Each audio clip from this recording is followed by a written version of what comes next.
Hi friends, ನಮಸ್ತೆ. TRD ಚಾನಲ್ಗೆ ತಮಗೆಲ್ಲರಿಗೂ ಪ್ರೀತಿಯ ಸ್ವಾಗತ. ಫ್ರೆಂಡ್ಸ್, ಎಲ್ಲರೂ ಹೆಂಗಿದ್ದೀರಾ, ಚೆನ್ನಾಗಿದ್ದೀರಾ ಅಂತ ಭಾವಿಸ್ತೀನಿ. ಫ್ರೆಂಡ್ಸ್, ಇವತ್ತು ಮಿಕ್ಸ್ ವೆಜಿಟೇಬಲ್ ಸಾಗುವನ್ನ ಮಾಡ್ತಾ ಇದ್ದೀನಿ. ಬನ್ನಿ ಹೇಗ್ ಮಾಡೋದು ಅಂತ ನೋಡೋಣ. ಟೈಮ್ ವೇಸ್ಟ್ ಮಾಡೋದು ಬೇಡ. ಮಾಡ್ತಾ ಮಾಡ್ತಾ ಎಷ್ಟೆಷ್ಟು ತರಕಾರಿ ಹಾಕಿದ್ದೀನಿ, ಏನೇನು ಹಾಕಿದ್ದೀನಿ ಅಂತ ಹೇಳ್ತಾ ಹೋಗ್ತೀನಿ. ಫ್ರೆಂಡ್ಸ್, ಇವಾಗ ನಾನು ಸ್ಟವ್ ಹಚ್ಚಿದ್ದೀನಿ, ಕುಕ್ಕರ್ ಇಟ್ಟಿದ್ದೀನಿ.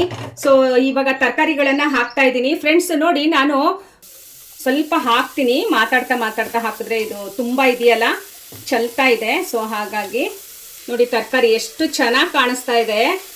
ಫ್ರೆಂಡ್ಸ್, ನಾನು ದೊಡ್ಡ ಗಾತ್ರದ 2 ಕ್ಯಾರೆಟನ್ನು ತಗೊಂಡಿದ್ದೀನಿ. ಒಂದು 150 ಗ್ರಾಮಿನಷ್ಟು ಹಸಿ ಬಟಾಣಿಯನ್ನು ತಗೊಂಡಿದ್ದೀನಿ. ಒಂದು ಮೀಡಿಯಂ ಸೈಜು ಎಲೆಕೋಸನ್ನು ತಗೊಂಡಿದ್ದೀನಿ. ಸೊ ಬೀನ್ಸ್ ಒಂದು ನನ್ನ ಕೈಯಲ್ಲಿ ಒಂದು ಹಿಡಿ ಇಷ್ಟು ಹಿಡಿ ಸಿಗುವಷ್ಟು ಬೀನ್ಸನ್ನು ತಗೊಂಡಿದ್ದೀನಿ. ಫ್ರೆಂಡ್ಸ್, ಇವಾಗ ತರಕಾರಿ ಬೇಯೋಕ್ಕೆ ಎಷ್ಟು ಬೇಕೋ ಅಷ್ಟು ನೀರನ್ನು ಹಾಕ್ತಾ ಇದ್ದೀನಿ. ಫ್ರೆಂಡ್ಸ್, ಇವಾಗ ಇದನ್ನ ನಾನು 2 ವಿಷಲಿಗೆ ಕೂಗಿಸ್ತೀನಿ. ಫ್ರೆಂಡ್ಸ್, ತರಕಾರಿ ಅಳತೆ ಹೇಳಬೇಕು ಅಂತ ಅಂದರೆ ನೋಡಿ, ಈ ಬೌಲಲ್ಲಿ ನಾನು ಈ ಬೌಲಲ್ಲಿ 1 ಬೌಲ್ ಫುಲ್ ಬೀನ್ಸ್ ತಗೊಂಡಿದ್ದೀನಿ, 3/4 ಬೌಲಷ್ಟು ಕ್ಯಾರೆಟ್ ತಗೊಂಡಿದ್ದೀನಿ, 3/4 ಬೌಲಷ್ಟು ಬಟಾಣಿ ತಗೊಂಡಿದ್ದೀನಿ, ಹಾಗೆ ಆಲೂಗಡ್ಡೆಯನ್ನು ತಗೊಂಡಿದ್ದೀನಿ, ಮತ್ತೆ ಇದು 1.5 ಬೌಲಷ್ಟು ಎಲೆಕೋಸನ್ನು ತಗೊಂಡಿದ್ದೀನಿ. ನಾನು ಎಲೆಕೋಸು ಜಾಸ್ತಿ ಹಾಕಿದ್ದೀನಿ. ಫ್ರೆಂಡ್ಸ್, ಈ ಸಾಗುಗೆ ಎಲೆಕೋಸು ಜಾಸ್ತಿ ಇರಬೇಕು. ಓಕೆ ಫ್ರೆಂಡ್ಸ್, ಇವಾಗ ಮುಚ್ಚಳ ಮುಚ್ಚಿ 2 ವಿಷಲಿಗೆ ಕೂಗಿಸ್ತೀನಿ. ಫ್ರೆಂಡ್ಸ್, ಇವಾಗ ಆ ಕಡೆ ತರಕಾರಿ ಬೇಯೋಕೆ ಇಟ್ಟಿದ್ದೀನಿ. ಇವಾಗ ಒಂದು ಸಣ್ಣ ಹೋಳು ತೆಂಗಿನಕಾಯಿಯನ್ನು ಪೂರ್ತಿಯಾಗಿ ಇಲ್ಲಿ ಕಟ್ ಮಾಡಿ ಹಾಕ್ಕೊಂಡಿದ್ದೀನಿ. ಸೊ ಸಾಗುಗೆ ಮಸಾಲೆ ರೆಡಿ ಮಾಡ್ಕೊಳ್ತಾ ಇದ್ದೀನಿ. ಫ್ರೆಂಡ್ಸ್, ಹಾಗೆ ನೋಡಿ ಸ್ಪೈಸಸ್ಸು 2 ತುಂಡು ಸಣ್ಣ ಸಣ್ಣದು ಚಕ್ಕೆ, 2 ಏಲಕ್ಕಿ, ಮತ್ತೆ ಒಂದು 5 ಲವಂಗವನ್ನು ಹಾಕ್ತಾ ಇದ್ದೀನಿ. ನಾನು ತೊಳೆದು ಹಾಕ್ತಾ ಇದ್ದೀನಿ ಇದನ್ನ. ಸೊ ಈಗ ಸ್ವಲ್ಪ ಕೊತ್ತಂಬರಿ ಸೊಪ್ಪನ್ನು ಹಾಕ್ತಾ ಇದ್ದೀನಿ. ಸೊ ಹಾಗೆ ಖಾರಕ್ಕೆ ತಕ್ಕನಾಗಿ ಒಂದಷ್ಟು ಹಸಿಮೆಣಸಿನ್ಕಾಯಿಯನ್ನು ಹಾಕೊಳ್ತಾ ಇದ್ದೀನಿ. ಸೊ ಸುಮಾರಾಗಿ ಇದು ಒಂದು 10-12 ಹಸಿಮೆಣಸಿನ್ಕಾಯಿ ಇದೆ. ಫ್ರೆಂಡ್ಸ್, ಸ್ವಲ್ಪ ಖಾರ ಮುಂದೆ ಮಾಡಿ ಹಾಕ್ತಾ ಇದ್ದೀನಿ ನಾನು. ಸೊ ಹಾಗೆ ನೋಡಿ, ಇದು 10 ರೂಪಾಯಿದು 2 ಪ್ಯಾಕೆಟ್ ಗಸಗಸೆಯನ್ನು ನಾನು ನೀರಲ್ಲಿ ತೊಳೆದು ಹಾಕ್ತಾ ಇದ್ದೀನಿ. ಸೊ ನೋಡಿ ಫ್ರೆಂಡ್ಸ್, ನೀರಲ್ಲಿ ಗಸಗಸೆಯನ್ನು ತೊಳೆದು ಹಾಕ್ತಾ ಇದ್ದೀನಿ. ಶುಂಠಿ ಹಾಕ್ತಾ ಇದ್ದೀನಿ ರುಬ್ಬೋಕ್ಕೆ. ಓಕೆ ಫ್ರೆಂಡ್ಸ್, ನಾನಿವಾಗ ಇದಷ್ಟನ್ನು ರುಬ್ಕೊಂಡು ಬರ್ತೀನಿ. ಸೊ ಕುಕ್ಕರ್ ಕೂಡ ಕೂಗ್ತಾ ಇದೆ. ಫ್ರೆಂಡ್ಸ್ ನೋಡಿ, ಮೈದಾ ಹಿಟ್ಟು ಸ್ವಲ್ಪ ಇತ್ತು. ಇವಾಗ ಪೂರಿಗೆ ಹಿಟ್ಟು ಕಲಿಸ್ತಾ ಇದ್ದೀನಿ. ಎಷ್ಟಿತ್ತೋ ಅಷ್ಟೇ ಹಾಕ್ಕೊಂಡಿದ್ದೀನಿ ನಾನು. ಇದು ಎಷ್ಟಿದೆಯೋ ಇನ್ನಿಷ್ಟು ಬೇಕಾಗಿತ್ತು, ಇರಲಿಲ್ಲ. ಓಕೆ, ಪರವಾಗಿಲ್ಲ, ನಡೆಯುತ್ತೆ. ಸೊ ಇವಾಗ ನೋಡಿ, ಕಡಲೆ ಹಿಟ್ಟು ನಾವು ಬೋಂಡ ಮಾಡ್ತೀವಲ್ಲ, ಆ ಹಿಟ್ಟು ಒಂದು 4 ಸ್ಪೂನಿನಷ್ಟು ಹಾಕ್ಕೊಂಡಿದ್ದೀನಿ. ಸೊ ಇದು ಗೋಧಿ ಹಿಟ್ಟು ಫ್ರೆಂಡ್ಸ್, 3 ಮುಷ್ಟಿ ಹಾಕಿದ್ದೀನಿ. ಇವಾಗ ಇನ್ನೂ 1 ಮುಷ್ಟಿ ಹಾಕ್ತೀನಿ. ಸೊ ನೋಡಿ, ಇವಾಗ ಇಷ್ಟು ಹಾಕ್ತಾ ಇದ್ದೀನಿ, 3 ಮುಷ್ಟಿ ಹಾಕ್ಕೊಂಡಿದ್ದೀನಿ. ಸೊ ಇಷ್ಟನ್ನು ಜರಡಿ ಹಿಡ್ಕೊಂಡು ರುಚಿಗೆ ತಕ್ಕಷ್ಟು ಉಪ್ಪು ಹಾಕ್ತಾ ಇದ್ದೀನಿ. ನೀರು ಹಾಕಿ ಇದನ್ನ ಸ್ವಲ್ಪ ಚಪಾತಿ ಹಿಟ್ಟಿಗಿಂತ ಸ್ವಲ್ಪ ಗಟ್ಟಿ ಕಲ್ಸ್ಕೊಳ್ತಾ ಇದ್ದೀನಿ. ತುಂಬ ಮೆತ್ತಗೆ ಕಲ್ಸ್ಕೊಳ್ಳಲ್ಲ. ಚಪಾತಿ ಹಿಟ್ಟಾಗ್ಲಿ ಮತ್ತೆ ಈ ಥರ ಪೂರಿ ಹಿಟ್ಟಾಗ್ಲಿ ಒಂದೇ ಸಲ ನೀರು ಹಾಕಿ ಬಡ ಬಡ ಬಡ ಬಡ ಕಲಸಿ ಇಟ್ಬಿಡಬಾರ್ದು ಫ್ರೆಂಡ್ಸ್. ಯಾವಾಗ್ಲೂ ಸ್ವಲ್ಪ ಸ್ವಲ್ಪ ನೀರು ಹಾಕ್ಕೊಂಡು ಹೀಗೆ ಮಿಕ್ಸ್ ಮಾಡಿ ಕಲಸಿ ಇಡಬೇಕು. ಆವಾಗ ಅದು ಚೆನ್ನಾಗಿ ಬರುತ್ತೆ. ಚಪಾತಿ ಆಗಲಿ ಪೂರಿ ಆಗಲಿ ತುಂಬ ಚೆನ್ನಾಗಿ ಬರುತ್ತೆ. ಒಂದೇ ಸಲ ನಾವು ನೀರು ಹಾಕಿ ಚೆನ್ನಾಗಿ ನಾದಿ ಕಲಿಸ್ತೀವಿ ಅಂದರೆ ಅದು ಚೆನ್ನಾಗಿ ಬರೋದಿಲ್ಲ. ಅದು ಪೂರಿ ಹಿಟ್ಟು ಕಲಸಾಯಿತು. ಇವಾಗ ಇದನ್ನು ಒಂದು ಅರ್ಧ ಗಂಟೆ ನೆನಿಬೇಕು. ನಾನು ಒಂದು ಅರ್ಧ ಗಂಟೆ ನೆನೆಯೋಕ್ಕೆ ಬಿಡ್ತೀನಿ. ಫ್ರೆಂಡ್ಸ್, ತರಕಾರಿ ಕುಕ್ಕರಲ್ಲಿ 2 ವಿಷಲಿಗೆ ನಾನು ಬೇಯಿಸಿದ್ನಲ್ಲ, ಸೊ ಚೆನ್ನಾಗಿ ಬೆಂದಿದೆ, ಸಾಕು 2 ವಿಷಲಿಗೆ. ಸೊ ಇವಾಗ ಮಸಾಲೆ ರುಬ್ಕೊಂಡಿದ್ನಲ್ಲ ನೋಡಿ, ಮಸಾಲೆ. ಸೊ ಇದನ್ನ ಇವಾಗ ಇದಕ್ಕೆ ಹಾಕ್ತಾ ಇದ್ದೀನಿ, ರುಬ್ಬಿದ ಮಸಾಲೆನ. ಅವಾಗ ತರಕಾರಿ ಬೇಯೋಕ್ಕೆ ಹಾಕಿದ್ದೆ.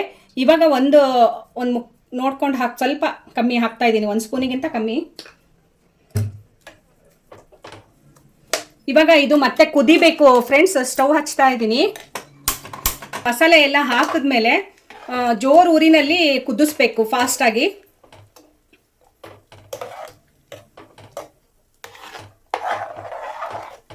ಸೊ ನೋಡಿ, ಹೀಗಿದೆ ತರಕಾರಿ ಸಾಗು. ಇದು ಗಟ್ಟಿ ಆಗತ್ತೆ ಕುದ್ದ ಮೇಲೆ. ಸೊ ಇವಾಗ ನೀರು ಎಲ್ಲ ಕರೆಕ್ಟಾಗಿದೆ ಇದಕ್ಕೆ. ಮತ್ತೆ ಏನು ನೀರು ಹಾಕೋದು ಬೇಡ. ಆದರೆ ಜಾರಲ್ಲಿ ಸ್ವಲ್ಪ ಮಸಾಲೆ ಇದೆಯಲ್ಲ, ಅದನ್ನು ಸ್ವಲ್ಪ ನೀರು ಹಾಕ್ತೀನಿ ನಾನು. ಫ್ರೆಂಡ್ಸ್, ಸಾಗು ರೆಡಿ ಆಗಿದೆಯಾ ಅಂತ ನೋಡೋಣ. ನೋಡಿ, ರೆಡಿ ಆಗಿದೆ, ಕುದಿತಾ ಇದೆ ಇದು.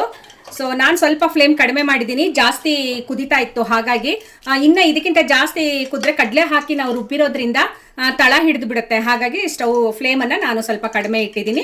ಸೊ ನೋಡಿ ಇವಾಗ ಈ ಹದದಲ್ಲಿ ಬೆಂದಿದೆ. ಸೊ ನಮಗೆ ಪೂರಿಗೆ ಈ ಹದನೇ ಇರಬೇಕು ಸಾಗು, ಯಾವಾಗ್ಲೂ ಮಿಕ್ಸ್ ವೆಜಿಟೇಬಲ್ ಸಾಗು, ಓಕೆನಾ. ಸೊ ಸೂಪರಾಗಿ ಬಂದಿದೆ ಅಂತ ಅನ್ಕೊಳ್ತೀನಿ. ನಾನು ಇನ್ನು ಟೇಸ್ಟ್ ಮಾಡಿಲ್ಲ, ಸ್ವಲ್ಪ ಟೇಸ್ಟ್ ಮಾಡಿ ಹೇಳ್ತೀನಿ ಫ್ರೆಂಡ್ಸ್. ಉಪ್ಪು ಎಲ್ಲ ಸಾಕಾ? ಕರೆಕ್ಟ್ ಆಗಿದೆ ಫ್ರೆಂಡ್ಸ್, ಉಪ್ಪೆಲ್ಲ ಕರೆಕ್ಟ್ ಆಗಿದೆ. ಸೊ ನೀವು ಕೂಡ ಮನೇಲಿ ಒಂದ್ಸಲ ಟ್ರೈ ಮಾಡಿ. ಇವಾಗ ನಾನು ಈ ಸಾಗುಗೆ ಪೂರಿ ಮಾಡ್ತಾ ಇದ್ದೀನಿ. ಸೊ ಪೂರಿ ಮಾಡೋದು ಹೇಗೆ ಅಂತ ನೋಡೋಣ ಬನ್ನಿ. ನಾನು ಆವಾಗಲೇ ಹಿಟ್ಟು ಕಲಸಿಟ್ಟಿದ್ನಲ್ಲ, ಅರ್ಧ ಗಂಟೆ ನೆನಿಬೇಕು ಅಂತ ಹೇಳಿ ಇಟ್ಟಿದ್ದೆ.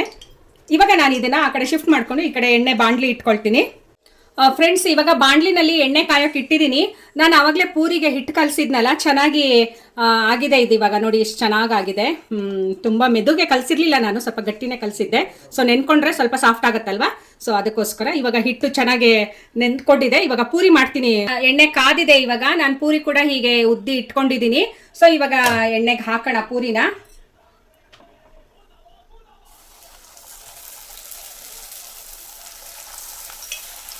ಹೀಗೆ ಪೂರಿ ಎಣ್ಣೆಗೆ ಹಾಕಿದ್ಮೇಲೆ ಆಹಾ ನೋಡಿ ಹೇಗೆ ಬಂತು, ಸೂಪರಾಗಿ ಉಬ್ಬಿತು ಫ್ರೆಂಡ್ಸ್ ಪೂರಿ. ಸೊ ಎಣ್ಣೆ ಕಾದ್ಮೇಲೆ ಈಗ ಹಾಕಿ ಸೈಡಿಂದ ಪ್ರೆಸ್ ಮಾಡಿ ಹೀಗೆ ಎಣ್ಣೆನ ಇದ್ರ ಮೇಲೆ ಹಾಕ್ಬೇಕು. ಹೀಗೆ ನೋಡಿ, ಹೀಗೆ ಹಾಕಿ ಮತ್ತೆ ಹೀಗೆ. ಓಕೆ, ಆಗಿದೆ. ಇದನ್ನ ತೆಗಿತೀನಿ ನಾನು. ಸ್ವಲ್ಪ ಜಾಸ್ತಿನೇ ಆಯಿತು, ಯಾಕಂದರೆ ಫಸ್ಟ್ ಅಲ್ವಾ, ಎಣ್ಣೆ ಕಾದಿರತ್ತೆ, ಹಾಗಾಗಿ. ಸೊ ನೋಡಿ ಇನ್ನೊಂದು ಪೂರಿ ಹಾಕ್ತಾ ಇದ್ದೀನಿ. ಹಾಕಿದ ತಕ್ಷಣ ಹೀಗೆ ಸೈಡಿಂದ ಎಣ್ಣೆನ ಅದ್ರ ಮೇಲೆ ಹಾಕಬೇಕು. ನೋಡಿದ್ರಾ ಹೆಂಗ್ ಉಬ್ಬತ್ತೆ, ಸಖತ್ತಾಗಿ ಉಬ್ಬಿತು. ಇವಾಗ ಹೀಗೆ ಇದು ಪರ್ಫೆಕ್ಟ್ ಆಗಿದೆ ನೋಡಿ. ಹೀಗೆ ಮತ್ತೆ ಒಂದ್ಸಲ ಮೇಲೆ ಎಣ್ಣೆನ ಈಗ ಹಾಕಿದ್ರೆ ಸಾಕು.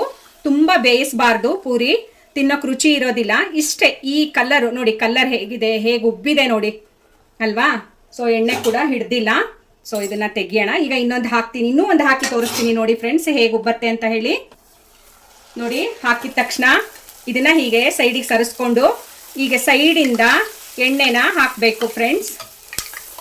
ನೋಡಿ ಹೀಗೆ, ನೋಡಿದ್ರಾ ನೋಡಿ ಸಖತ್ತಾಗಿ ಉಬ್ಬಿತು.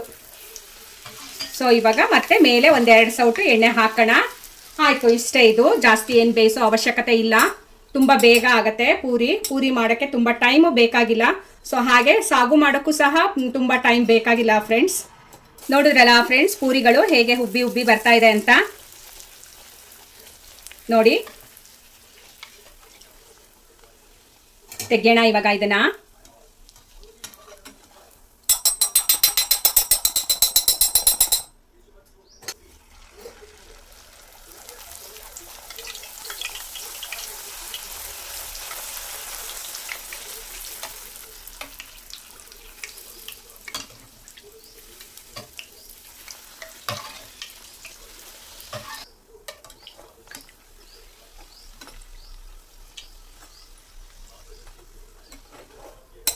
ತೆಗಿತಾ ಇದ್ದೀನಿ.